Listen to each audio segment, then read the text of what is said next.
கள்ளக்குறிச்சியில் விசச்சாராயம் குடித்து உயிரிழந்தோரின் குடும்பங்களுக்கு தலா 1,00,000 ரூபாய் நிதியுதவி வழங்கப் போவதாக பாஜக மாநில தலைவர் அண்ணாமலை தெரிவித்துள்ளார். இது தொடர்பாக உயிரிழந்தோரின் குடும்பத்தினருக்கு நேரில் ஆறுதல் அளித்த பின் அவர் அளித்த பேட்டியை சூப்பர் பைட்ஸ் பகுதியில் பார்க்கலாம். பாரதிய ஜனதா கட்சி உடனடியாக இறந்து போன ஒரு குடும்பத்திற்கும் உடனடியாக நாளை மறுநாள் நம்முடைய தலைவர்கள் 1,00,000 ரூபாய் நிதியுதவி உடனடியாக கொடுக்குறோம். அவங்களுக்கு தேவையான எமர்ஜென்சி செலவு எல்லாமே இருக்கும். நம்முடைய மாநில துணைத் தலைவர் அண்ணன் ஏஜி சம்பத் அவர்கள் தலைமையில் ஒரு குழு ஒரு வீட்டுக்கு போய் அந்த குழுவுக்கு ஒரு குடும்பத்திற்கு ஒரு மத்திய அரசுடைய திட்டத்தை நாங்கள் கொண்டு வரப்போம். இப்பவே பார்த்தீங்கன்னா வீடு இல்லாதவங்க இருக்கிறாங்க, சில பேர் முத்ரா திட்டம் வேணும்னு கேட்குறாங்க. நிரந்தரமாக அவங்க எல்லோருமே இந்த குடும்பத்தினுடைய இழப்பை எல்லாம் தாண்டி வருமானத்தில் மேலே வருவதற்கு ஒரு மத்திய அரசுடைய திட்டம் ஒரு குடும்பத்திற்கு கொண்டு வந்துடுறோம்.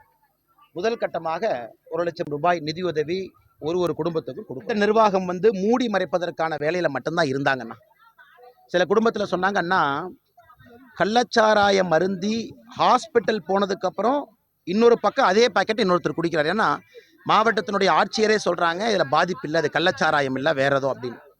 அதனால் அரசு அதிகாரிகள் இதை மூடி மறைப்பதற்கு காட்டிய அக்கறையை உடனடியாக அவேர்னஸ் கிரியேட் பண்ணி எந்த ஏரியா அப்படின்னு லாக்டவுன் மோடுக்கு போய் அங்க இருக்கக்கூடிய மக்கள்ல ஒலிபெருக்கி மூலமா சொல்லியிருந்தா கூட அதன் பிறகு யாரும் குடித்திருக்க மாட்டாங்க.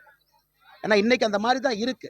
ஆட்சியர் உண்மை பேசினா எந்த அரசு விடுறாங்கன்னா, இன்னைக்கு அரசை பாதுகாப்பதே ஆட்சியினுடைய வேலையா இருக்கு. உண்மை பேசவே மறுக்கிறாங்க. அதனுடைய வெளிப்பாடு தான் கள்ளக்குறிச்சியினுடைய உயிரிழப்பினுடைய எண்ணிக்கை 7, 10, 13 நீங்க பாக்குறீங்க. ஒரே இரவுல கிடுகிடு வென்று 35 தாண்டி. அதனால் அரசனுடைய மெத்தனத்தை வெட்டம் வெளிச்சமாக இது காட்டுது. நாளை மறுநாள் தமிழகம் முழுவதுமே பாரதிய ஜனதா கட்சி மாபெரும் கண்டன ஆர்ப்பாட்டத்தை நாங்கள் முன்னெடுக்கிறோம். தமிழகம் முழுவதுமே. கடந்த முறை இதே ஆச்சு, மறுபடியும் இந்த வருஷம் நடக்குது. அதனால் ஒப்புக்கு சப்பானியாகத்தான் அந்த அரசை பொறுத்தவரை இந்த சாராய வியாபாரத்தை ஒழிப்பது, புரோஹிபிஷன் மினிஸ்டர்னு பேர் வச்சுக்கிட்டு டாஸ்மார்க் வருமானத்தை கூட்டுகின்ற அமைச்சராக இருக்கிறாங்க. எந்த விதமான நடவடிக்கை எடுக்காமல் இருக்கிறாங்க. அதனால் எல்லாத்தையும் பார்த்துட்டு கடைசியாக பேசுகிறேங்கண்ணா. நன்றி.